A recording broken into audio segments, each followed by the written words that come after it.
Hay lugares donde el silencio parece guardar secretos, y donde una mirada, un gesto o una flor marchita pueden esconder la verdad más inquietante.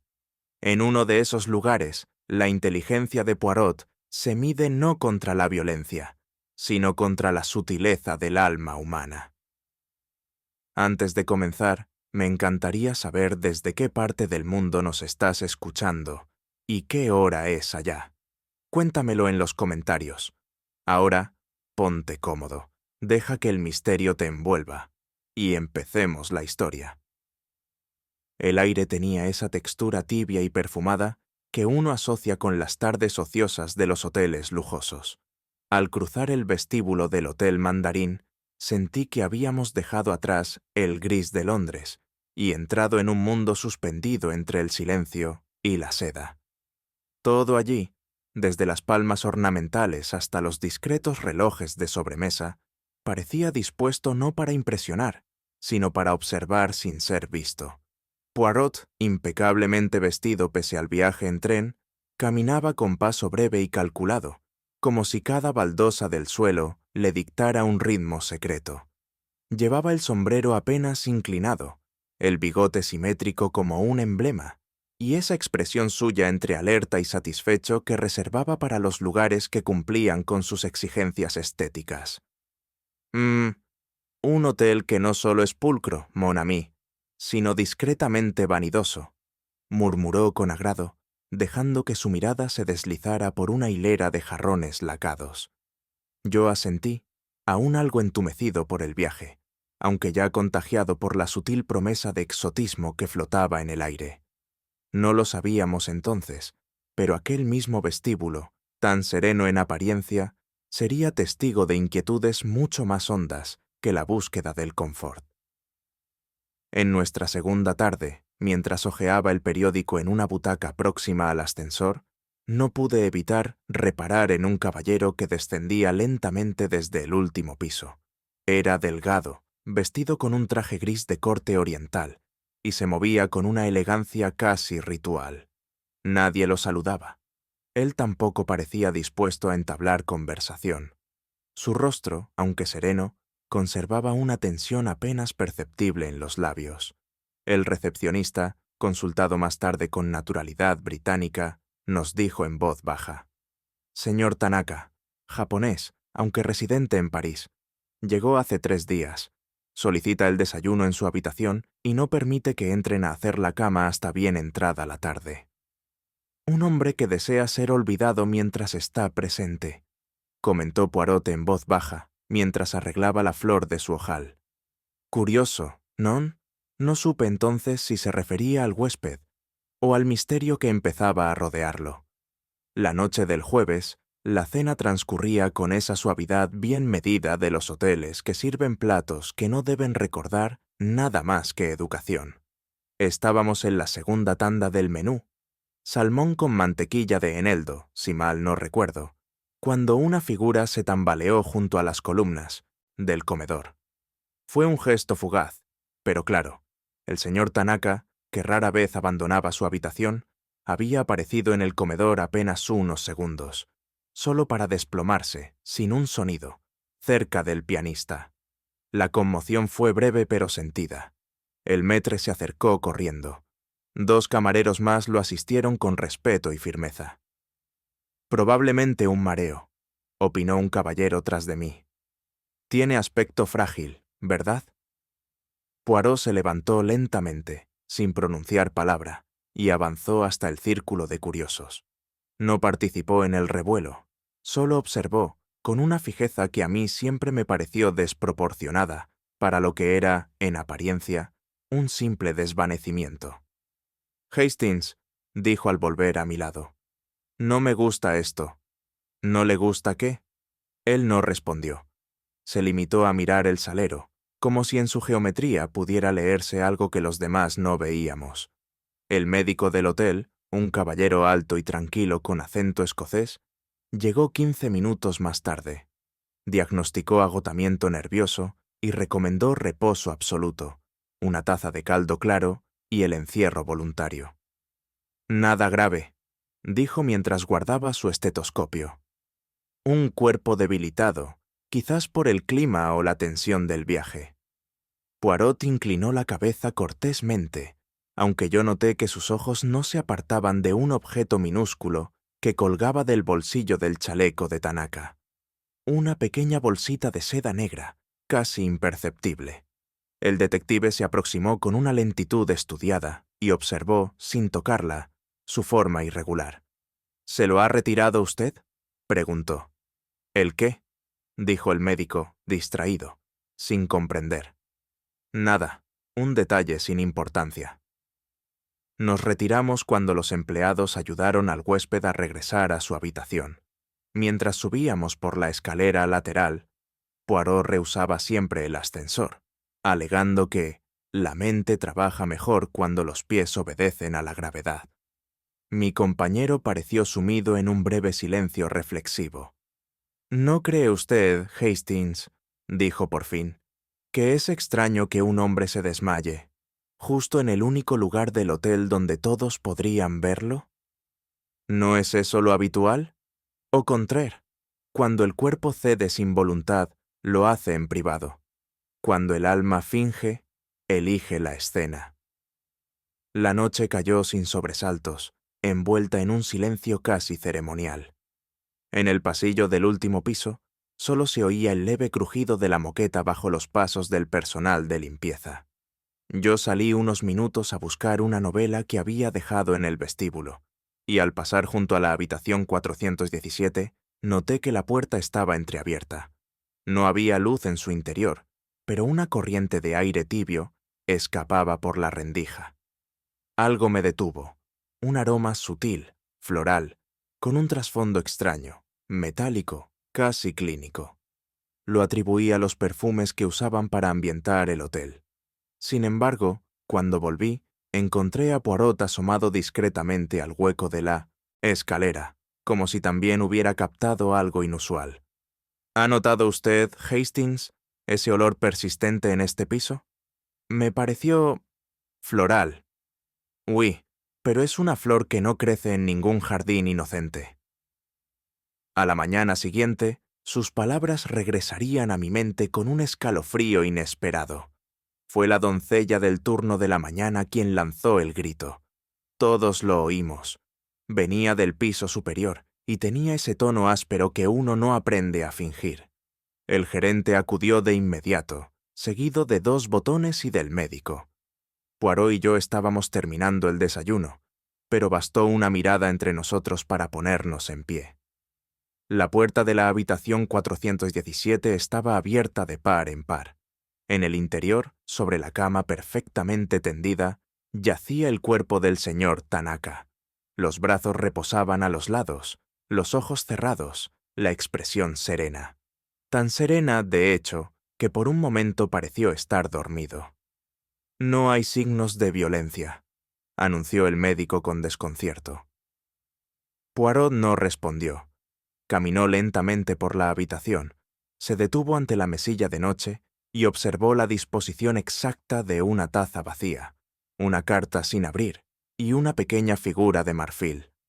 Luego, sin pronunciar palabra, se acercó a la ventana, la abrió apenas 1 centímetro y aspiró con suma lentitud. Un huésped sin aliento, murmuró por fin, casi para sí mismo, pero no por enfermedad, ni por miedo. Y en ese instante supe que el caso, aunque nadie lo dijera aún, ya había comenzado. Fue poco después del desayuno cuando la señorita Finch, una de las camareras de planta, se acercó al recepcionista con el rostro pálido y la voz apenas sostenida. Yo me encontraba a pocos pasos, hojeando el diario sin gran interés, y no pude evitar prestar atención al intercambio. Lo vi, señor Ashcroft, lo vi salir del pasillo del ala este. Iba deprisa, pero no corriendo. Llevaba un kimono, azul, con bordados dorados. Ashcroft frunció el ceño y se inclinó para que no todos los oídos del vestíbulo pudieran captar sus palabras. Pero yo ya había oído suficiente. Me dirigí a Poirot, que en ese momento inspeccionaba las orquídeas del invernadero interior. ¿Un kimono?, repitió, arqueando una ceja. Qué interesante, mon ami. La teatralidad siempre deja rastro. Poirot volvió a mirar las orquídeas, pero ya no con admiración botánica. Las flores podían esperar, los detalles humanos, no. Una figura en kimono, saliendo discretamente del pasillo donde se cometió un crimen. Dijo, más para sí que para mí.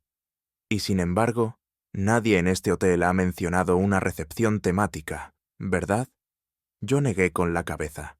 En silencio, ambos comprendimos que ese pasillo alfombrado guardaba más que pasos suaves. El kimono, aquella prenda que en otro contexto habría sido meramente pintoresca, se transformó de inmediato, en la mente de Poirot, en una clave simbólica. Lo vi detenerse ante un biombo lacado del Cineta vestíbulo, sus dedos cruzados bajo la barbilla, los ojos entrecerrados como si quisieran ver más allá del barniz. «El kimono, Hastings», dijo en voz baja, «no es solo una prenda, es un disfraz que exige intención». Le miré con desconcierto, pero él continuó, como si hablara para sí. En este lugar, entre diplomáticos, coleccionistas y herederas caprichosas, nada se deja al azar. Si alguien camina por los pasillos en kimono, lo hace sabiendo lo que comunica: intimidad, excentricidad o impunidad. Intenté protestar, recordándole que los hoteles suelen facilitar batas orientales en las suites de lujo, pero él me interrumpió con una sonrisa indulgente. «No confunda usted comodidad con teatro, mon ami. La señorita Finch habló de bordados dorados. Ningún hotel del mundo entrega eso al cliente común». Poirot se giró en redondo, como si ya tuviera un mapa mental dibujado. «Este kimono no cubre un cuerpo, oculta una intención, y le aseguro que la intención no era dormir». Con su habitual delicadeza, Poirot solicitó al señor Llewellyn, el gerente del hotel, acceso restringido al registro de habitaciones. No fue una petición formulada de modo directo, por supuesto. Bastaron una sonrisa impecable, una alusión velada a la discreción institucional y una referencia a nuestro amigo del ministerio, para que el buen hombre accediera. «Tout est dans la manière», me susurró Poirot cuando el gerente nos dejó a solas. La lista era breve, como cabía esperar en un hotel tan selecto. 11 habitaciones ocupadas en el ala este, de las cuales solo 5 tenían huéspedes con acceso directo al último piso. Examinamos los nombres uno por uno. Poirot los murmuraba como si probara un vino antiguo: Hallworth, Belladonna, Frobisher, Carmichael y por último la habitación 401, desocupada, pero que, según el registro, había sido usada la semana anterior por un comerciante suizo. «¿Y quién la ocupa ahora?», pregunté. «Nadie», respondió Poirot, examinando la firma con desconfianza, lo cual, mon cher, puede ser precisamente lo inquietante. Al devolver el libro, Poirot comentó con fingida indiferencia: 5 habitaciones, 5 mundos cerrados, pero uno de ellos ha dejado la puerta entreabierta. Lo miré con extrañeza. Él, sin embargo, parecía satisfecho. «Ahora, Hastings, comencemos a escuchar lo que los muros no dicen, pero insinúan». Esa noche, mientras tomábamos el té en el pequeño salón acristalado junto al jardín, Poirot pareció sumirse en un silencio geométrico. No era distracción, era concentración. Yo había aprendido a reconocer ese gesto preciso con el que torcía levemente el bigote, mientras sus dedos jugueteaban con el borde de la taza. «Piense, Hastings», dijo de pronto. «El pasillo, la alfombra, la lámpara del extremo, la puerta del servicio, todo tiene una lógica espacial». «¿Está usted dibujando un plano?» «Exactamente, un plano, sin papel. ¿No es la mente humana el mejor tablero?». A continuación, enumeró los movimientos de cada huésped conocidos hasta ahora, con una exactitud que me hizo parpadear. A las 8:15, el coronel Frobisher pidió una bebida al bar. A las 8:20, la señorita Carmichael subió con su doncella. A las 8:35, la señora Belladonna envió a buscar hielo. A las 8:40, el señor Tanaka fue hallado muerto. Y entre esos minutos, hizo una pausa breve, como un acorde suspendido. Alguien pasó por el pasillo, vestido con un kimono azul. Lo observé maravillado. Su mente ya había trazado el crimen. Solo faltaba señalar la pieza exacta. La habitación 401, la supuesta desocupada, nos recibió con un orden sospechosamente neutro. No había maletas, ni papeles olvidados, ni indicios de uso reciente. Sin embargo, Poirot caminó hacia el armario con paso decidido, como quien ya sabe lo que va a encontrar. Al abrirlo, apareció una pequeña colección de prendas colgadas con esmero, 2 batas occidentales, una chaqueta de lino y un kimono azul. Estaba doblado con un cuidado excesivo. Sus bordados dorados resplandecían con luz tenue. No había polvo en sus pliegues. Alguien lo había tocado recientemente. Poirot no lo tocó. Se limitó a observarlo largo rato. Demasiado visible, dijo finalmente. Demasiado disponible, como una pista dejada para ser encontrada. ¿Entonces no es la prenda del crimen? No lo sé aún, Hastings, pero sí le diré esto. Quien guarda un kimono como este, desea ser visto sin ser identificado. Es una mezcla de exotismo y anonimato, una combinación peligrosa en cualquier civilización. Salimos sin más palabras. Mientras cerrábamos la puerta, Poirot murmuró: «Un europeo no guarda un kimono así, a menos que quiera parecer otra cosa. ¿Pero qué? ¿Un viajero? ¿Un amante? ¿O un asesino?». A media mañana, Poirot pidió una inspección tranquila del salón de té, que se hallaba contiguo al vestíbulo, y desde donde, según la camarera, había visto salir al hombre del kimono. A esas horas, el lugar estaba vacío, salvo por una señora alemana que hojeaba un catálogo de porcelanas. Poirot caminó lentamente por la estancia, deteniéndose en cada rincón.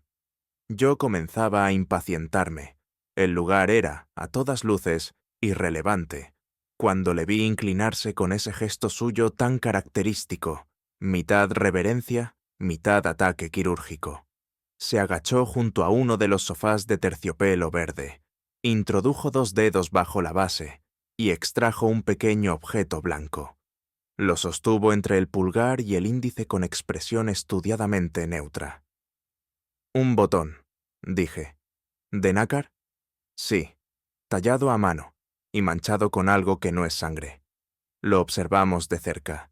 La mancha era pálida, irregular, como una gota seca de esencia o loción. «Un perfume, quizás», aventuré. «O un compuesto más sutil», dijo Poirot. «Uno que no huele para ser admirado, sino para ocultar algo más». Guardó el botón en un pañuelo, con la misma solemnidad con la que otros guardarían una evidencia fatal. «Ya lo ve, Hastings, no hay crimen sin rastro, solo falta entrenar la mirada y la nariz». Durante el almuerzo, Poirot y yo nos situamos en una discreta mesa cercana a las ventanas del salón principal, donde las cortinas de terciopelo filtraban la luz con una solemnidad casi teatral. No era casualidad. Desde allí, con paciencia y discreción, podíamos observar a los huéspedes que comenzaban a descender uno a uno. «Mire, Hastings», me dijo con voz apenas audible, «cada rostro es un continente, pero algunos ocultan mapas más antiguos». Fue así como comenzó nuestra pequeña cartografía humana. Una figura enjuta con bastón de marfil y gemelos antiguos. Una dama de porte operístico, maquillada con cierta urgencia. Un militar retirado que miraba su reloj con más frecuencia de la necesaria. Una joven vestida con esmero inglés pero mirada esquiva. Y, por supuesto, el señor Llewellyn, el gerente, que parecía estar en todas partes sin estar en ninguna. Poirot entrelazó los dedos sobre el mantel con parsimonia. 5 huéspedes con pasados diversos, 5 maneras de mirar sin ser vistos, 5 razones, quizás, para temer que la muerte revele lo que la vida mantuvo a raya. No dije nada, pero anoté los nombres en mi cuaderno. sin saber aún cuál de ellos se convertiría en el centro del tablero. Sir Arnold Hallworth era un hombre de complexión frágil y expresión acerada. Se desplazaba con la ayuda de un bastón de marfil tallado que, más que sostenerle, parecía anunciar su presencia con una autoridad muda. Llevaba gafas de montura dorada y vestía siempre de gris claro, como si su intención fuera desvanecerse con la arquitectura del hotel. Nos lo cruzamos en la galería que daba al jardín de invierno. Poirot, con esa manera suya de iniciar conversación sin invadir, comentó algo sobre las rarezas del arte chino de la dinastía Song. «Piezas extraordinarias», dijo Hallworth sin mirar directamente. «Aunque escasas fuera de Asia. Algunos aún creen que se encuentran tesoros auténticos en hoteles de lujo». Ja, no era una risa, era una advertencia. Su manera de hablar tenía filo, pero también el pulimento del mundo académico. Más tarde, Poirot me hizo notar un detalle que me había escapado. ¿Se fijó, Hastings, en su interés por las vitrinas del vestíbulo? No miraba los objetos, sino los reflejos. Un hombre que se vigila a sí mismo, o que teme ser observado. Yo asentí, aunque en mi interior no supe si temer más a sus palabras o a sus silencios. La señora Belladonna hacía honor a su nombre. Era bella, sí, pero de una belleza pasada, que se sostenía por voluntad más que por frescura. Su maquillaje era impecable, aunque algo denso, y sus manos, ricas en anillos y gestos, parecían pertenecer a una ópera de otro tiempo. Ocupaba la suite 412, justo enfrente del ascensor, y siempre pedía que su té fuera servido con jazmín fresco, una exigencia que el personal acataba con resignada cortesía. Poirot la saludó con una inclinación de cabeza en el vestíbulo, a lo que ella respondió con una sonrisa que parecía ensayada para un palco. «Una mujer que canta para no ser olvidada», comentó Poirot después, aunque ya nadie escucha. Había rumores, según nos confiaron en voz baja, de que la señora se hallaba en dificultades económicas. Deudas discretas, facturas de modistas aún sin saldar, una carta retenida en recepción hasta nuevo aviso. Aún así, su presencia tenía algo hipnótico. Un perfume espeso la precedía. Su sombra parecía quedarse unos segundos más cuando salía de una habitación. «¿Es usted sospechoso por haber caído?», murmuró Poirot, «o por seguir fingiendo que no ha caído». Yo no supe responderle. A veces, las caídas más hondas no hacen ruido. El coronel Frobisher era el tipo de hombre que convertía cada pasillo en una especie de despacho. Alto, de cabello aún abundante y bigote perfectamente recortado, saludaba a todos con cortesía, pero sin familiaridad. A menudo lo veíamos leyendo The Times en el salón de fumadores, cruzando las piernas con una rigidez que no parecía comodidad, sino disciplina. Poirot lo observaba con una mezcla de respeto y cautela. «Ese hombre no ha dejado de representar a su país», comentó en voz baja. «Solo que ahora nadie le paga por hacerlo. En recepción lo trataban con deferencia, aunque uno de los botones nos reveló que el coronel cambiaba de habitación con más frecuencia de la habitual. Alegaba problemas de ventilación o ruido, pero Poirot sospechaba otra razón. Un diplomático no teme al ruido, Hastings, teme a los ecos. En efecto, descubrimos que su nombre había aparecido vinculado, años atrás, a un incidente poco claro en una embajada del sudeste asiático. No hubo escándalo público, pero sí un retiro anticipado, silencioso, del que nadie parecía hablar. Un hombre que ha aprendido a callar y a sobrevivir, concluyó Poirot, lo cual, en ciertos casos, puede ser más peligroso que mentir. Annabel Carmichael tenía esa belleza discreta que no llama la atención de inmediato, pero que se impone en el segundo vistazo. Viajaba sola, aunque su habitación mostraba rastros de una dama de compañía que no veíamos con frecuencia.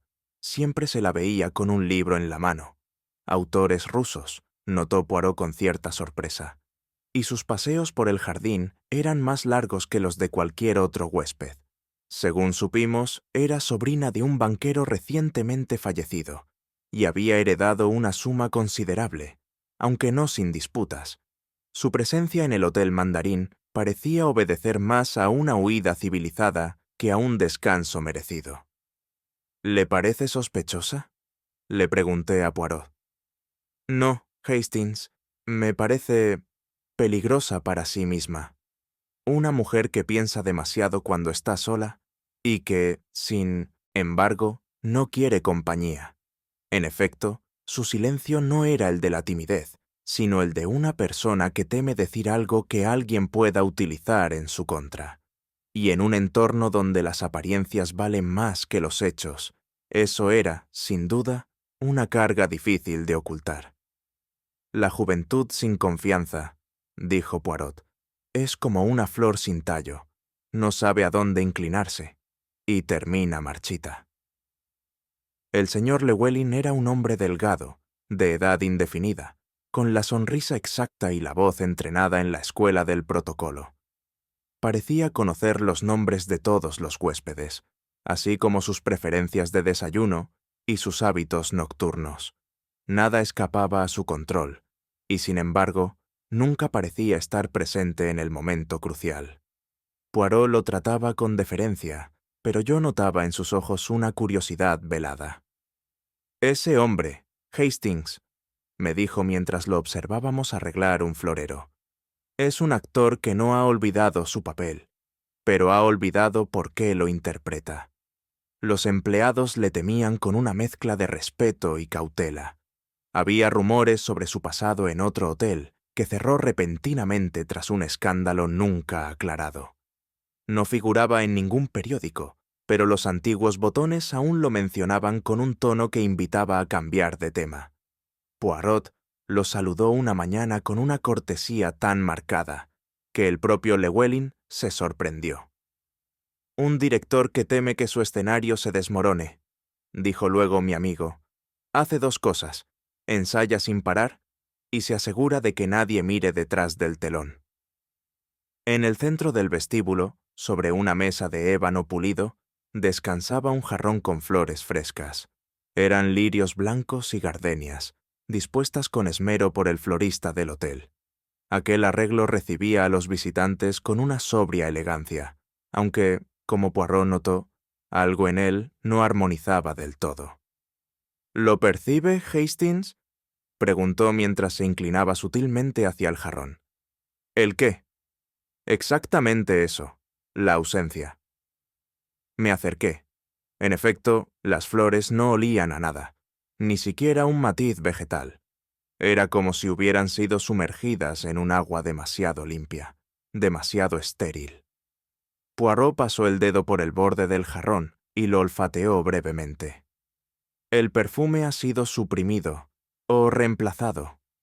Su tono era calmo, pero la mirada revelaba una alerta aguda. Me explicó que ciertas sustancias podían neutralizar olores naturales, especialmente si se quería ocultar otro aroma más comprometedor.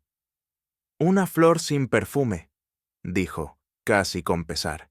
«Es como una coartada demasiado perfecta. No convence, y por tanto, interesa». Yo lo miré sin comprender del todo, pero él ya se alejaba en dirección al salón de lectura, como si el rastro invisible de un crimen flotara, aún entre los pétalos inmóviles. Fue Poirot quien sugirió que hablara con la señora Belladonna. Su razonamiento, como siempre, era implacablemente práctico. Una mujer que vive de las emociones ajenas sabe reconocer cuando alguien finge las suyas. La encontré sentada en el salón de música, vestida de azul oscuro, casi inmóvil frente al piano cerrado. El ambiente olía a polvo antiguo, mezclado con un perfume dulce, persistente, como si las notas de un aria flotaran aún en el aire. «Señor Hastings, ¿verdad?», dijo sin volverse. «Ya imaginaba que alguno de ustedes vendría a verme. En los hoteles, uno siempre es observado». Su voz era grave, aterciopelada, con esa modulación que sobrevive incluso cuando la carrera ha terminado. Hablamos de música, de París, de la humedad de Londres, pero debajo de cada palabra flotaba una defensa, un modo sutil de no decir demasiado. Cuando mencioné al señor Tanaka, su rostro permaneció sereno, aunque un parpadeo lento marcó un cambio imperceptible. «Nunca habló conmigo», dijo. Pero parecía un hombre que no quería que lo recordaran. La conversación no duró mucho más. Al salir, anoté algo que Poirot solía repetir. Hay quienes mienten con las palabras, y quienes lo hacen, con la ausencia de ellas. Poirot regresó a la habitación 417 con un gesto más introspectivo que de costumbre. Yo le seguí en silencio, intuyendo que su atención se dirigía ya a algo concreto. Cuando entramos, el aire seguía siendo extraño, pero no tanto por lo que olía, sino por lo que sugería. Se detuvo cerca del cabecero, cerró los ojos un instante y aspiró con lentitud. «¿Lo siente, Hastings?», murmuró. «Hay algo aquí, pero no es perfume. Al menos, no en el sentido habitual». Yo aspiré también, sin distinguir nada más allá del tenue aroma a madera encerada. Poirot dio un paso hacia la cortina, luego a la alfombra y por fin al respaldo de la silla junto a la ventana. Allí, al agacharse, pareció confirmar su sospecha. «Es un rastro leve, pero real, un aroma floral, adulterado. Algo químico lo acompaña. Un velo sobre el velo, como diría una poetisa». «¿Un veneno?», pregunté, sin saber si debía susurrarlo. «Tal vez, pero no de los que se beben, de los que se respiran». Volvió a levantarse y miró la habitación como si de pronto fuese un tablero de ajedrez invisible. La fragancia persistía, pero su presencia no era un adorno, era una advertencia. De regreso al pasillo, Poirot se detuvo ante las rejillas de ventilación. Observó una en particular, situada justo encima de la puerta de la habitación 417, y entrecerró los ojos como si pudiera ver más allá de su enrejado metálico. «Hastings, ¿recuerda usted la ubicación exacta de esta rejilla en relación al lecho del difunto?». Me esforcé por visualizarla. «Diría que justo frente a él, a la altura de la cabeza». Poirot asintió con gravedad. «Voilà, no ha sido un envenenamiento directo, sino una administración lenta, sutil, por el aire mismo. Un crimen sin contacto, sin huellas, sin copa. Solo moléculas, Hastings, invisibles, pero letales». La idea me produjo una inquietud particular. Siempre había asociado el crimen con el contacto físico, con una acción visible. Aquí, en cambio, el asesinato parecía haberse deslizado entre los tejidos de la habitación como una sombra sin cuerpo. ¿Cómo se introduce un veneno en la ventilación?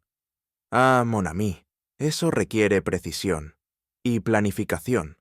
No todos sabrían hacerlo, no todos tendrían acceso y, sobre todo, no todos tendrían la sangre fría de mirar al mundo a los ojos mientras lo hacen. Quedé en silencio. La muerte, esa noche, no había llamado a la puerta. Había entrado con el aire. Poirot, con esa manía suya de examinar lo que nadie mira, pidió ver el baño adjunto a la habitación. Yo lo acompañé, sin esperar gran cosa. A fin de cuentas, ¿qué podía haber allí que no hubiese sido ya limpiado, desinfectado y perfumado por el diligente personal del hotel? «Observe, Hastings», dijo, señalando el espejo principal sobre el lavabo. «¿Qué tiene de particular?». «Está impoluto, demasiado». Me acerqué. Era cierto. Brillaba con una pulcritud poco común, como si hubiera sido limpiado varias veces. Pero en una esquina, apenas visible, aún quedaba una leve bruma circular, casi fantasmal. «Condensación», dije. «Oui», y observé la altura. Esa marca corresponde, aproximadamente, al aliento de un hombre sentado o acostado en una bañera. Poirot tocó con la yema del dedo el borde del espejo empañado. «El vapor, Hastings, revela lo que el ojo no ve. Si se liberó una sustancia desde la rejilla, el primer indicio sería esta clase de humedad residual, alojada justo donde la temperatura y la química se encuentran». Yo asentí lentamente. A veces, los grandes crímenes no dejan sangre, solo un espejo que ya no devuelve el mismo rostro. Mientras el personal revisaba los efectos personales del difunto, uno de los botones, un muchacho de aspecto ansioso, se acercó a Poirot con un sobre en la mano.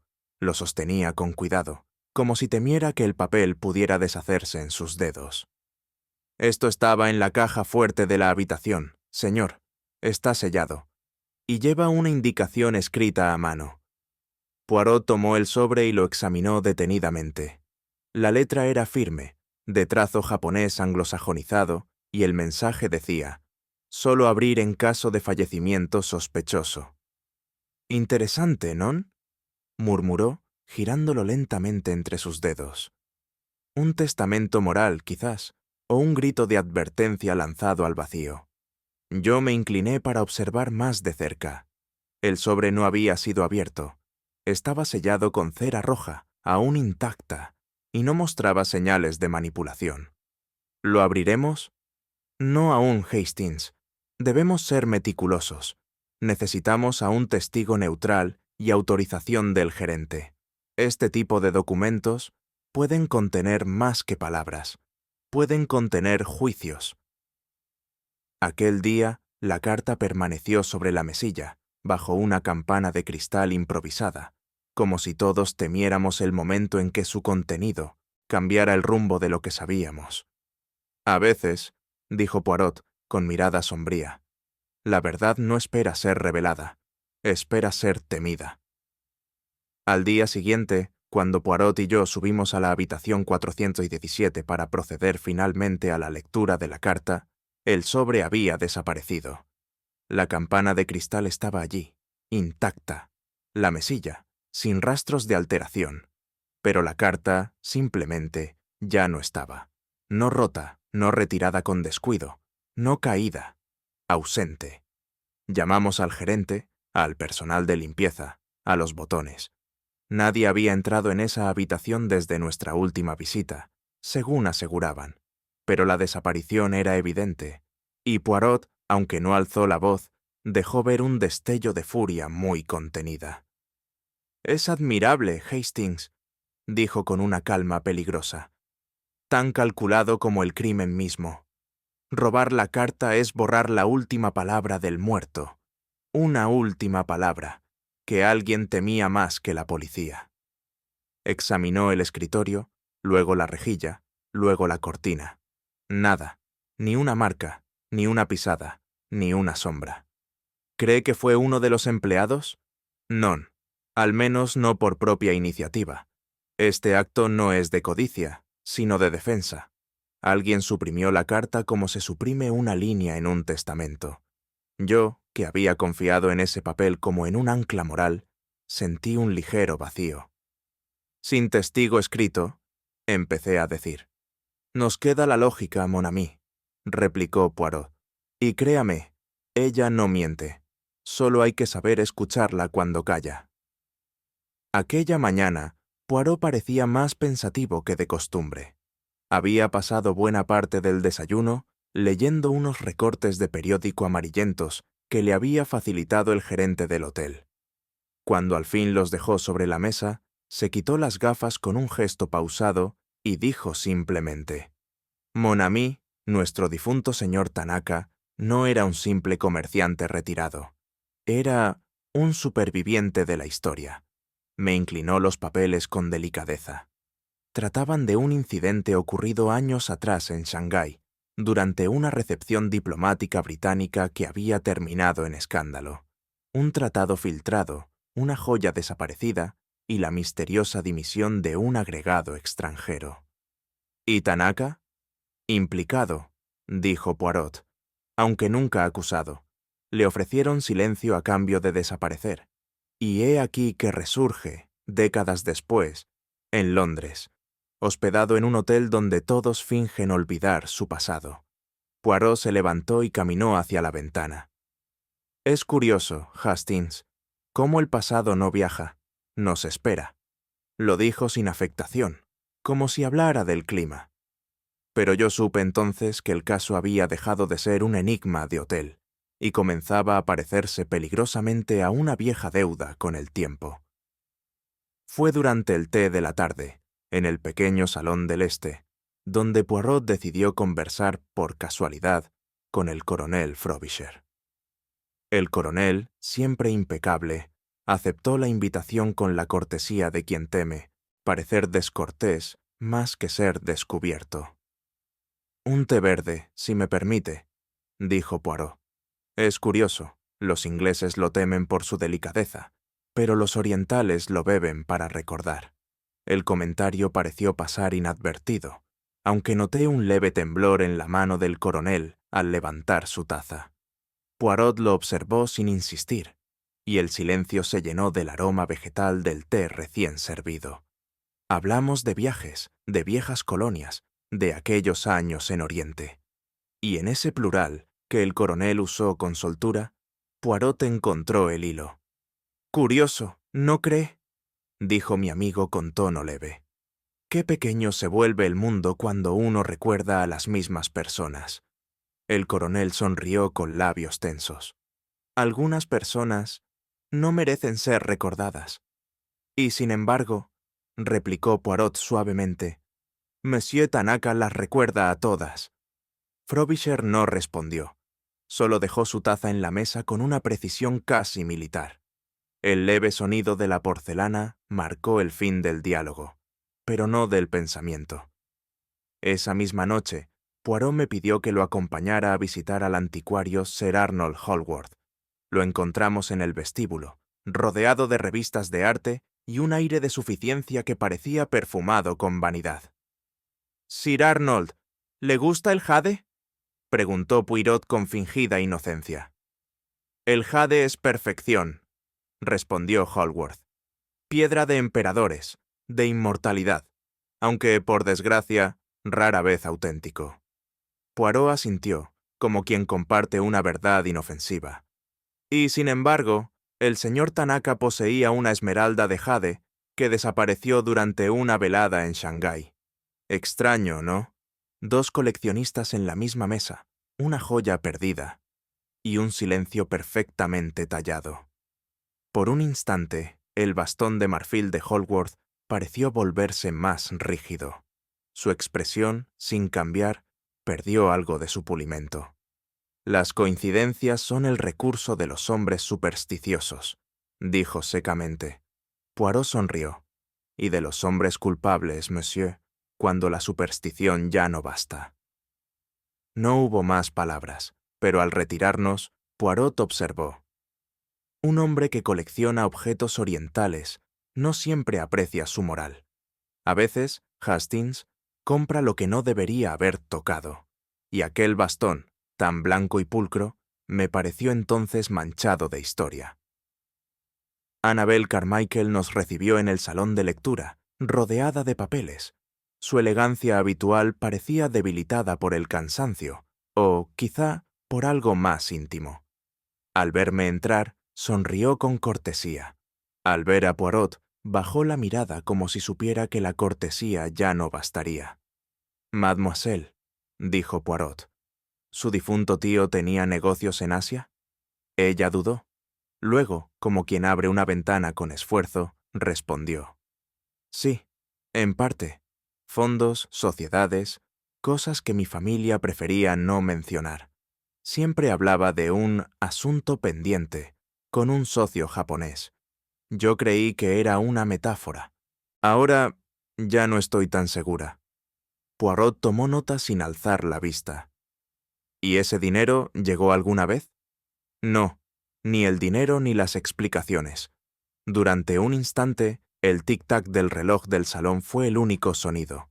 Poirot se incorporó despacio.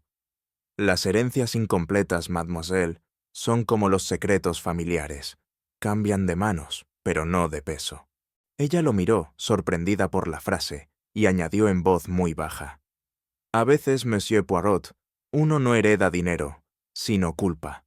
Fue una observación tan lúcida que hasta mi amigo, poco dado a las emociones, guardó silencio unos segundos.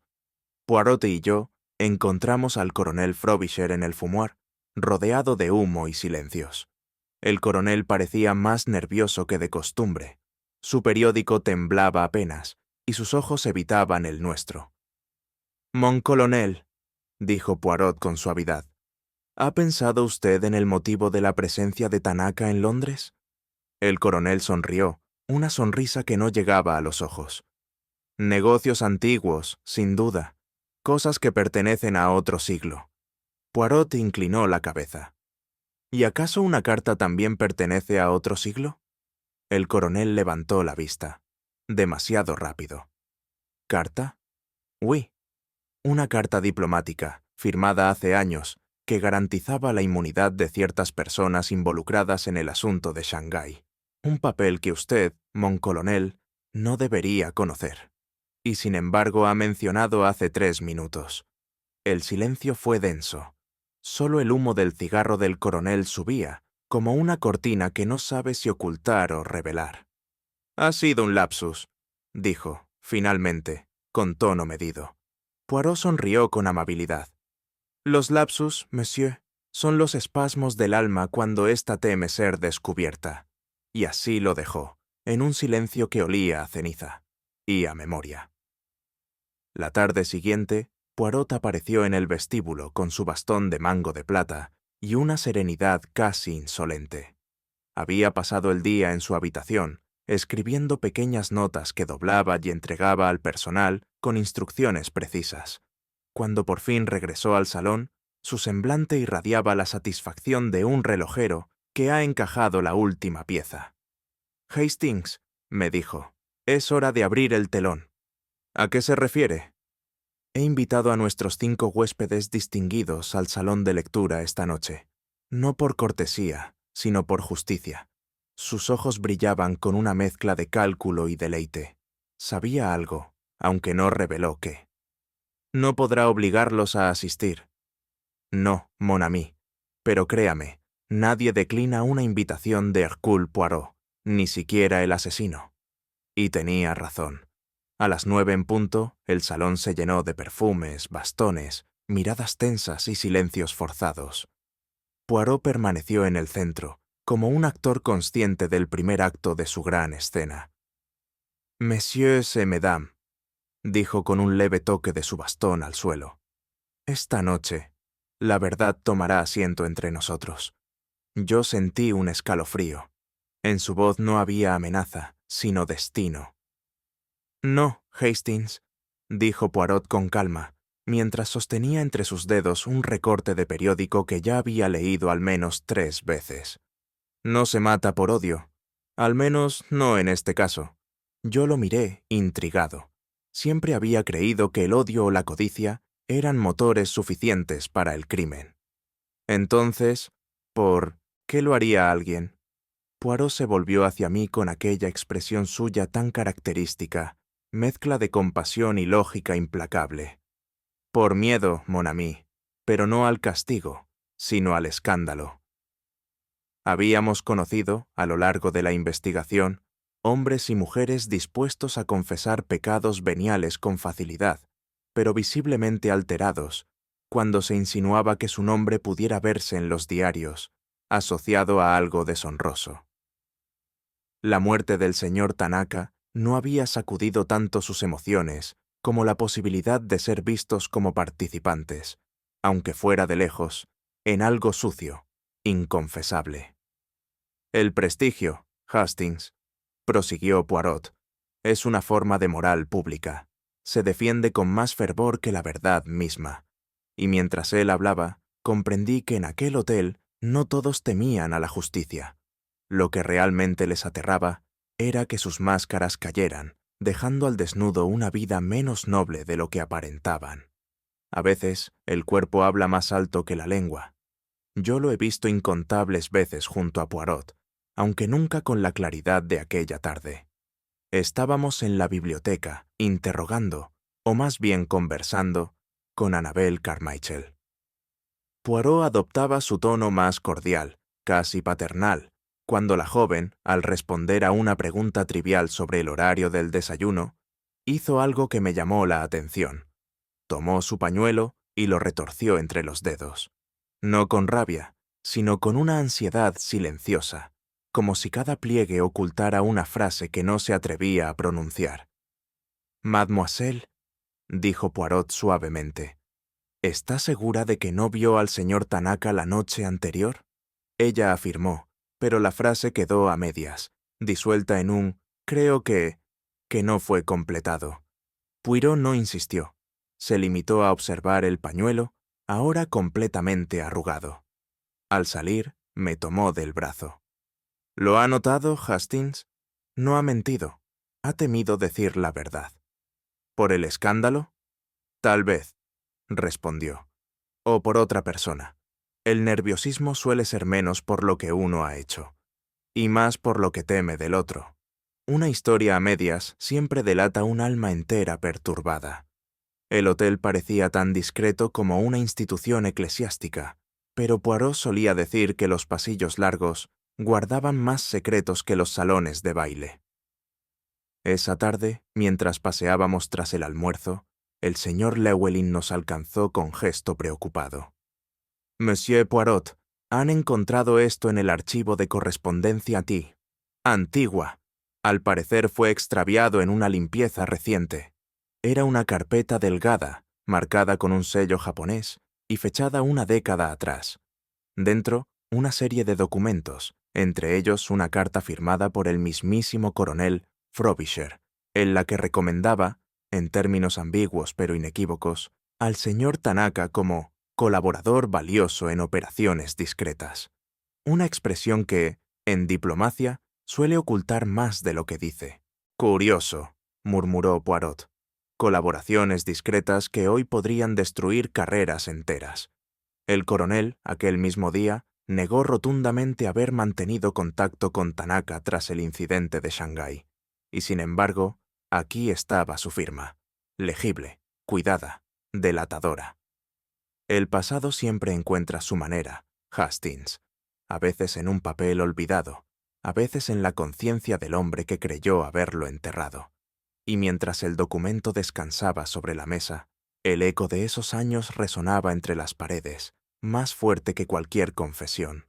No todos los culpables confiesan, y no todos los inocentes saben callar. Pero aquella noche, Poirot supo que uno de nuestros sospechosos acababa de revelarlo todo, sin pronunciar una sola palabra. Estábamos sentados en el salón y el señor Hallward escuchaba con aparente tranquilidad el resumen de hechos que Poirot le exponía con su meticulosa cortesía. Sin acusaciones, sin amenazas, solo hechos. Sin embargo, a medida que la narración avanzaba, algo en el rostro del anticuario comenzó a resquebrajarse. No fue un temblor, ni una lágrima, ni un grito. Fue la ausencia de réplica, la renuncia a la defensa. Poirot se detuvo. «Monsieur, ¿no tiene nada que objetar?» El silencio que siguió fue denso, casi físico. Hallward bajó la mirada, como quien acepta un veredicto dictado por alguien más antiguo que la ley, su propia conciencia. Al salir del salón murmuré, «¿Lo tomará como confesión?» Poirot sonrió, con esa mezcla suya de ternura y severidad. «Oui, mon ami. Hay confesiones que se dicen con la voz y otras que se declaran con el alma. Esta ha sido de las segundas, y yo no pude evitar pensar que, a veces, el mayor crimen no es lo que se hace, sino lo que se calla demasiado tarde». ¿Ha notado, Hastings, que no hay rastro de lucha ni de contacto físico alguno?, preguntó Poirot mientras examinábamos por enésima vez la habitación del difunto señor Tanaka. «Así es», respondí. «Todo parece intacto». Poirot se inclinó junto a la cómoda. Su mirada recorría el aire, más que los objetos, como si intentara ver lo invisible. Un crimen elegante, discreto, sin violencia aparente. Nada se ha roto, nadie escuchó un grito, y el cuerpo no presenta señales externas. ¿Qué nos dice eso? ¿Que fue envenenado? Justamente, pero no a través del té ni de la comida. Ya hemos descartado eso. No por la piel ni por inyección. Así pues, se detuvo frente a la rejilla de ventilación. El aire, Hastings. El vehículo perfecto para un asesino que no desea ser visto, ni oído. Un crimen sin contacto, sin huellas, pero con intención absoluta. Me estremecí. La idea de un veneno que viaja como el aliento, que entra sin permiso y anida en los pulmones, tenía algo de infernal. Y sin embargo, añadió Poirot, incluso el veneno más sutil deja huella en la mente del que lo libera, y comprendí que buscábamos no solo un asesino, sino un alma capaz de matar con el viento. Fue en el sótano del hotel donde Poirot quiso terminar su recorrido. Nadie visita el sótano de un edificio elegante, salvo quien sabe que los secretos viajan por donde menos se espera. El jefe de mantenimiento nos guió entre calderas y planos. Poirot, con gesto sereno, se detuvo frente al sistema de ventilación central. ¿Este conducto llega directamente a la suite del señor Tanaka? El encargado asintió. Poirot pidió ver el esquema. Aquí, mon ami, me dijo, señalando una bifurcación. Si uno introduce una sustancia volátil en este punto, el flujo llevaría el aire directamente a la habitación, sin afectar las demás. Pero haría falta precisión milimétrica. Y la tenía, dijo Poirot. Hallworth conoce mecanismos antiguos, Frobisher ha manejado operaciones delicadas, y el señor Llewellyn conoce cada rincón de este hotel. Observé los tubos, fríos, impersonales, como órganos de un cuerpo cuya respiración se había vuelto mortal. ¿Cómo supo que debía mirar aquí? Poirot sonrió con humildad fingida. Porque Hastings, el asesino, no podía arriesgarse a entrar. Tuvo que convertir el aire en su cómplice, y en ese momento entendí que el crimen no se había cometido en una habitación, sino en el aliento invisible del edificio mismo.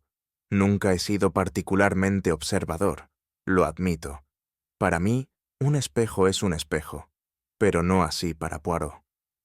Mon ami, dijo esa mañana mientras inspeccionábamos por tercera vez la habitación del difunto señor Tanaka. Dígame, ¿qué ve usted allí? Mi propio rostro, supongo, respondí con humor, aunque esta luz no me favorece. Poirot no sonrió, se acercó al espejo sobre la cómoda y lo tocó con 2 dedos. Observe el ángulo, murmuró. Está ligeramente inclinado hacia abajo, pero no tanto como para considerarlo accidental. Me acerqué. Era cierto, la inclinación era apenas perceptible, y sin embargo, existía. ¿No podría deberse a una mala instalación? Poirot negó con un leve suspiro. Non, este espejo ha sido ajustado. A propósito, no para reflejar al que lo observa, sino lo que hay detrás. ¿Qué propósito puede tener eso, Hastings? Me quedé perplejo. Poirot pareció disfrutar de mi desconcierto, pero luego añadió, en tono pensativo. Alguien necesitaba una vista indirecta, quizá para asegurarse de que el ocupante de esta habitación no se movía, o que, efectivamente, ya no respiraba. Y en ese momento, entendí que en aquel cuarto, hasta el reflejo más sutil podía encerrar una intención criminal. Los objetos cotidianos no suelen despertar mi atención, pero Poirot los observa como si cada uno hablara su propio idioma secreto. Tome, me dijo aquella tarde, alcanzándome la tetera que había en la mesita del señor Tanaka. La sujeté entre las manos. Estaba tibia, apenas. ¿Hace cuánto cree que se sirvió este té? A juzgar por el calor residual, aventuré. Tal vez 1 hora. Poirot negó con el dedo. Justamente, mon ami, esa es la trampa. Me miró con una chispa de satisfacción. Esta tetera no conserva el calor. El señor Tanaka era meticuloso. Habría exigido que su té se mantuviera caliente. Sin embargo, mire el interior, dijo, destapándola. El sedimento está fresco. Fue usada recientemente. Entonces, Hastings no fue él quien la preparó. O bien fue rehecha por alguien más tarde, y mal. La falta de calor es más elocuente que la bebida en sí. Me estremecí. Incluso una tetera, aquello tan insignificante, podía esconder el paso de un culpable mal disimulado. A veces, reflexionó Poirot. Los asesinos olvidan que hasta los utensilios conocen la verdad. Solo hay que preguntarles con paciencia. Y comprendí que, en manos de Poirot, el crimen no podía esconderse ni entre tazas de porcelana. La carta perdida había sido, desde el principio, un enigma. Pero cuando reapareció, curiosamente en el fondo de un cajón que ya habíamos revisado, Poirot no pareció sorprendido. Lo observó todo con una calma casi irritante. ¿La ha leído, Hastings? No, solo la parte visible. Está plegada con torpeza. Poirot la tomó, con delicadeza casi afectuosa. Analizó el pliegue, no el contenido. Vea usted, el doblez no es simétrico. La presión del papel indica que ha sido replegado rápidamente y sin cuidado. ¿Qué sugiere eso? Sugiere, mon ami, que alguien la abrió con premura, y luego quiso fingir que no lo hizo. Pero no tenía la paciencia, o el tiempo, para replicar el doblez original. Me incliné a mirar. La arruga era más pronunciada en un lado, un detalle nimio para mí, no para Poirot. Esto no lo haría un ladrón común. Es el acto de alguien que deseaba conocer el contenido, y al mismo tiempo evitar que los demás supieran que lo conocía. ¿Y qué contenía? Poirot no respondió de inmediato. Guardó la carta y murmuró. A veces, Hastings, lo que delata no es el qué, sino el cómo. Y en este caso, la torpeza ha sido más reveladora que cualquier palabra escrita. Poirot recorrió lentamente la habitación, como si fuera un pequeño escenario. Cada mueble, cada objeto, parecía ocupar su lugar con una precisión meticulosa. Demasiado ordenado, murmuró. ¿Y eso es malo? Pregunté, aún influido por mi educación militar. Cuando se trata de un crimen, el orden excesivo es sospechoso. La vida rara vez se presenta tan simétrica. Se detuvo frente al escritorio. Las plumas estaban alineadas, el tintero lleno y los papeles sin una arruga. ¿No le parece curioso, Hastings, que un hombre tan exhaustivo como el señor Tanaka tuviera todo tan perfecto en el momento de su muerte? Bueno, quizá así era él. Poirot me miró por encima del hombro. Justamente, demasiado perfecto. Este escenario no es suyo, es del asesino. Comprendí entonces. Alguien había puesto todo en su sitio, con la intención de aparentar normalidad. Pero en esa normalidad había una tensión artificial, un reloj de bolsillo que no coincidía con la hora real, un libro colocado al revés, un pañuelo doblado en estilo francés cuando el difunto era británico por educación. El crimen no fue solo acto, Hastings, fue representación. Y así, el cuarto del señor Tanaka dejó de ser un lugar de muerte y se convirtió en el decorado involuntario de una mentira meticulosamente compuesta. Siempre he tenido la costumbre de fijarme en lo que está ante mí. Objetos, personas, pruebas. Pero Poirot, con esa lógica invertida tan suya, solía decir que lo que no se encuentra es lo que más habla. Dígame, Hastings, me preguntó mientras inspeccionábamos por cuarta vez la habitación. ¿Nota usted algo ausente? Miré alrededor. Todo parecía estar en orden. El maletín del difunto, su bata, sus papeles. ¿Qué debería faltar? Esa es la pregunta. ¿Y si lo que no vemos es precisamente lo que debería estar? Se acercó a la repisa de la chimenea. Se detuvo. Aquí hay una ligera marca sobre el mármol, circular, del tamaño de una copa. Me incliné. Era cierto. Una sombra limpia, como el fantasma de un objeto retirado.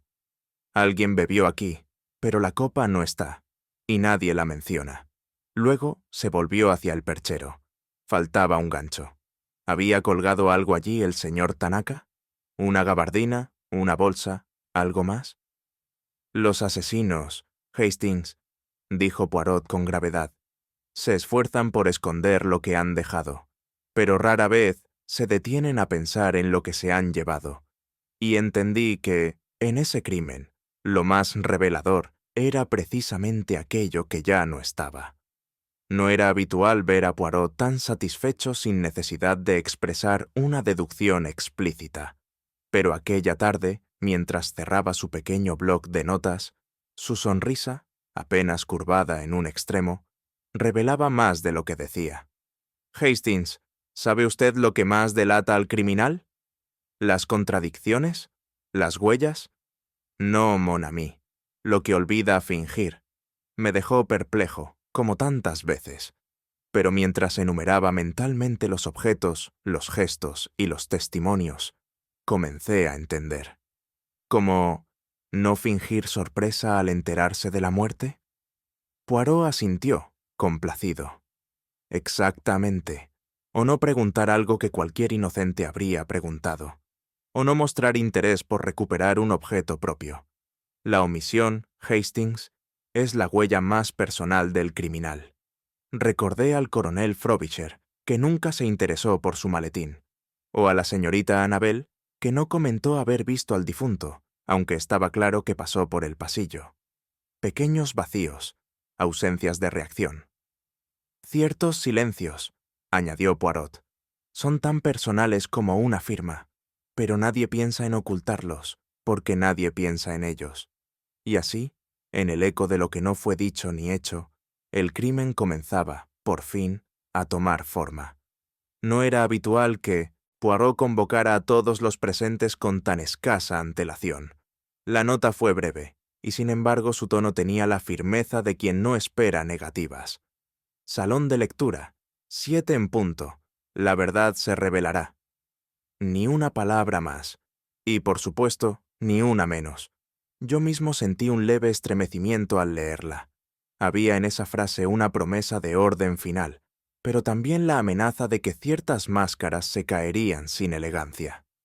A las 7:05, el salón ya estaba dispuesto. Poirot colocó las sillas con ese sentido del equilibrio que le era tan propio.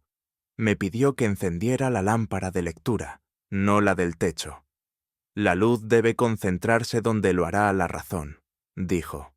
Uno a uno fueron llegando. Annabel, pálida como el papel, el coronel Frobisher, con el mentón tenso, Hallward, fingiendo indiferencia, y la señorita MacDougall, cuya mirada evitaba la de todos. Poirot esperó a que reinara el silencio. Cruzó las manos y habló con serenidad. Mesdames et messieurs, ha llegado el momento. No les pido fe, sino atención.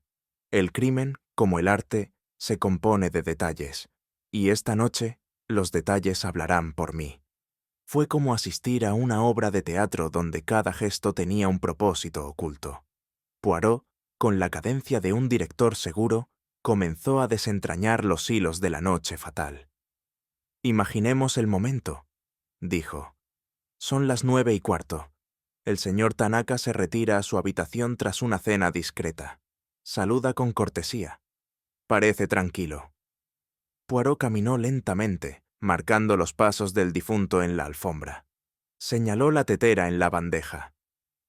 A las 9:20, alguien entra a su habitación. Lo hace con cuidado. No hay lucha. No hay alboroto. Solo una conversación breve. Y luego, el veneno, administrado no en la bebida, sino por el aire. Los presentes guardaban silencio. Yo sentía el corazón agitarse en mi pecho. El asesino manipula el conducto de ventilación, prosiguió Poirot. Calcula el tiempo, la dirección del flujo, incluso la inclinación del espejo para asegurarse de que el cuerpo esté inmóvil. Se detuvo junto al espejo. Después, se marcha. Pero no sin antes componer la escena. Dobla una carta con torpeza, alinea los objetos con falsa precisión, olvida lo que solo un inocente recordaría.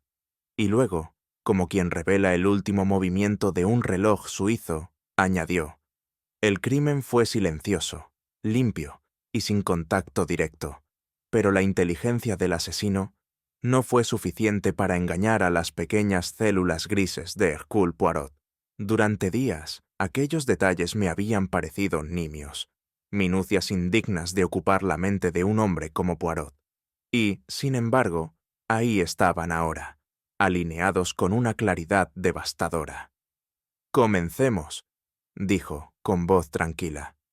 Por el reloj, indicó el pequeño despertador junto a la cama del difunto. Adelantado 7 minutos. Un error fácil, dirán ustedes. Pero el señor Tanaka era un maniático del tiempo. No soportaba la impuntualidad. Los ojos de Annabel parpadearon, nerviosos. Después el albornoz, continuó Poirot, colgado con descuido en la percha equivocada. El señor Tanaka, según la doncella, doblaba siempre sus prendas. Jamás las dejaba al azar. El coronel Frobisher frunció el ceño. ¿Y la ventana? Poirot alzó un dedo. Apenas entreabierta, demasiado poco para ventilar, pero lo justo para sugerir una falsa naturalidad. ¿Quién deja una ventana así en pleno octubre? Nadie respondió. El silencio pesaba. Cada uno de estos errores parecería inocente, pero juntos forman una sinfonía falsa. El crimen pretendía parecer invisible, pero en su perfección fingida dejó huellas más profundas. Yo, que hasta entonces había aceptado la escena tal como la vimos, sentí que se me descorría un velo. La muerte del señor Tanaka no había sido solo un acto, había sido una ilusión. Y ahora, deshecha la ilusión, la verdad se perfilaba como un fantasma que al fin encontraba forma. Poirot se volvió lentamente hacia los presentes. Su voz se tornó más suave, casi como si no quisiera despertar del todo la sospecha antes de tiempo. El asesino no actuó por odio, sino por cálculo, dijo. Sabía que la verdad, si salía a la luz, destruiría algo más que una reputación. Destruiría una vida cuidadosamente construida. Caminó hacia el centro del salón y se detuvo, sin teatralidad alguna, frente a la señorita MacDougall. «Fue usted», dijo con una dulzura inexplicable. Y no porque cometiera errores, sino porque omitió uno muy simple, la preocupación genuina. La mujer palideció, pero no protestó. Sus labios se entreabrieron apenas, como si intentara articular una frase que había ensayado en sueños, pero que, llegada la hora, no encontró fuerza para pronunciar. Usted supo que el señor Tanaka tenía una copia del informe de Shanghái. Si ese documento salía a la luz, su carrera, su apellido y su padre habrían quedado manchados. Así que actuó. Poirot no necesitó más palabras. La expresión en el rostro de MacDougall fue como una grieta en una escultura perfecta. No hubo llanto, ni súplica, ni siquiera negación. Solo esa clase de silencio que, viniendo de quien lo guarda todo, dice más que un grito. Nadie se movió. Era como si la sala entera hubiera contenido el aliento. La señorita MacDougall se levantó lentamente, recogiendo con elegancia el guante que había dejado caer en algún momento. Sus manos no temblaban. Su voz, cuando al fin habló, era más clara de lo que nadie esperaba. Yo no deseaba su muerte, solo deseaba que callara. La frase flotó en el aire con una frialdad casi bella. Durante años, continuó, protegí el apellido de mi familia. Mi padre fue un hombre íntegro, pero también ingenuo. Firmó aquel documento sin saber lo que implicaba. Si se supiera, su legado se vería arrastrado por algo que nunca entendió del todo. Poirot no dijo nada. Solo la observaba, como si su confesión formara parte de una ecuación cuya solución ya conocía. No fue difícil. El conducto, el veneno, todo podía prepararse. Él mismo me habló de su hábito de abrir apenas la ventana, de su gusto por el té ligero. Yo no mentí, solo dejé que las cosas ocurrieran. Solo retiré una copa. Solo doblé una carta. Solo respiré. Cerró los ojos un instante. No esperé ser descubierta, pero tampoco lo lamento. Miró a Poirot directamente, como quien ha terminado un juego con honor. Y en aquel instante, extraño, delicado, terrible, nadie supo muy bien si estábamos ante una asesina o ante alguien que simplemente había perdido una batalla demasiado antigua. La policía llegó con la discreción que Poirot había solicitado. 2 agentes, uno de ellos joven y visiblemente nervioso, el otro más curtido, escoltaron a la señorita MacDougall sin necesidad de esposas. Ella aceptó su destino con la misma dignidad serena con la que había confesado. Yo la acompañé hasta el pasillo, no por obligación, sino por un impulso que aún no sé explicar. Al llegar a la puerta, se detuvo. «Capitán Hastings», dijo en voz baja, apenas un susurro. «¿Sabe usted cuál es la peor parte?» La miré con cautela. La peor parte no es lo que uno hace, ni siquiera lo que pierde, sino descubrir que, al final, no ha protegido nada. El apellido, la reputación, la historia, todo era más frágil de lo que creí. Guardó silencio unos segundos. Y él, el señor Tanaka, nunca pensó usar ese informe. Solo quería que yo supiera que lo tenía. La miré con asombro. «Entonces, ¿por qué no habló?»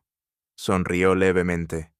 «Porque, supongo, me quiso lo bastante como para ofrecerme una advertencia, no una amenaza». Los pasos de los agentes se oían cada vez más cerca. «Dígaselo a Poirot», añadió.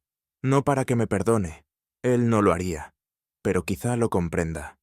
Y se alejó con la cabeza alta, como si aún quedara algo dentro de ella que no se había quebrado. A mí, solo me quedó el eco de su voz, y una duda que no se dejó interrogar. El salón del hotel había recuperado su compostura habitual, y sin embargo, en su silencio flotaba todavía el eco de lo que allí había ocurrido. Las sillas dispuestas en semicírculo, el tapiz ligeramente arrugado donde Poirot había caminado de un lado a otro, y la lámpara encendida, aún inclinada hacia el centro del cuarto, parecían retener el aliento de una escena ya concluida, pero no olvidada. Me encontraba solo, apoyado junto al aparador, con una taza de té que se había enfriado sin que yo advirtiera el momento exacto en que lo hizo. En las estancias contiguas, los huéspedes hablaban en voz baja, comentaban lo sucedido como si de una pieza de teatro se tratase, ajenos quizá al peso de lo que había estado en juego. Pensé entonces en la señorita MacDougall, no con dureza, sino con una tristeza que no sabía nombrar. ¿Cuánto puede llevar una persona sobre los hombros antes de romperse? ¿Y cuántos eligen no romperse, sino romper algo o alguien en su lugar? Poirot decía siempre que todo crimen deja un desequilibrio, una grieta. Pero esa noche, al mirar el salón en calma, comprendí que el verdadero eco de un crimen no es el escándalo, sino el silencio que le sigue. Poirot y yo compartimos pocas palabras tras la confesión. Era su manera de dejar que los pensamientos tomaran forma sin ser interrumpidos por conclusiones prematuras. Yo, en cambio, no podía dejar de reflexionar sobre el porqué, no del crimen, que había quedado expuesto con claridad, sino del impulso que lo había provocado. La señorita MacDougall había vivido toda su vida envuelta en una belleza sin estridencias. Su porte, sus modales, su discreta inteligencia. Era el tipo de mujer que inspira confianza y respeto. Pero bajo esa fachada había anidado, silenciosa, una obsesión. La preservación de la imagen. «Hay personas», murmuró Poirot, como si leyera mis pensamientos, «que aman tanto el orden externo que están dispuestas a sacrificar la verdad para mantenerlo. C'est une tragédie, mon ami». Comprendí entonces que no había matado por odio ni por ambición, sino por una forma distorsionada de amor. Amor por el apellido paterno, por el recuerdo de un honor intacto, por el prestigio que jamás debía empañarse. Pero la belleza, cuando se convierte en velo, puede cegar. Y cuando uno defiende más la apariencia que la justicia, el alma, por más cultivada que sea, se desliza sin ruido hacia la sombra. Yo seguía absorto en mis pensamientos cuando vi a Poirot detenerse junto a una pintura en la pared. Una escena campestre, nada memorable, salvo por el hecho de que colgaba, imperceptiblemente, unos grados fuera de lugar. Observó el marco con atención, ladeó la cabeza con esa expresión de concentrada insatisfacción que conocía tan bien, y, tras unos segundos, lo corrigió con un leve movimiento de dedos. «Voilà», dijo. «Ahora sí». No pude evitar sonreír. Solo él se tomaría la molestia de enderezar un cuadro después de resolver un asesinato. Pero al observar su gesto, comprendí su significado. A su manera, Poirot había restaurado algo más que un objeto. Había devuelto al mundo, aunque fuese solo en parte, un equilibrio quebrado. Quizá el crimen no podía deshacerse, pero en su gesto había una declaración silenciosa.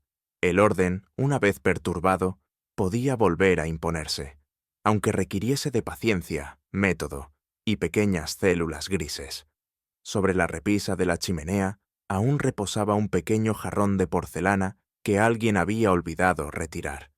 Dentro, una única flor, una camelia blanca, mustia ya, sus bordes comenzando a dorarse, pero todavía entera, como si se aferrara a un último hálito de dignidad. Me acerqué, sin saber por qué, y aspiré su aroma.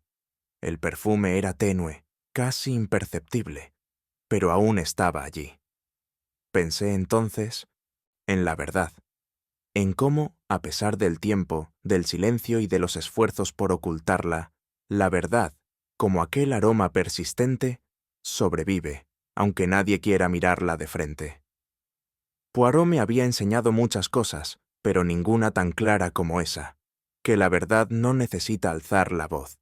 Basta con que permanezca, discreta, en un rincón del cuarto, porque tarde o temprano alguien percibirá su perfume, y entonces, lo que fue sombra, recobrará su forma. A veces, la verdad no se esconde entre sombras, sino bajo el brillo de lo que parece perfecto, porque el alma humana, en su deseo de conservar la apariencia del orden, puede llegar a sacrificar aquello que la hace digna, la verdad misma. ¿Y tú, hasta dónde crees que alguien podría llegar para proteger su reputación, incluso sabiendo que la justicia pagará el precio? Si esta historia te ha cautivado, comparte tu pensamiento en los comentarios, deja que otros descubran el enigma y suscríbete para seguir explorando los secretos que laten tras cada rostro sereno.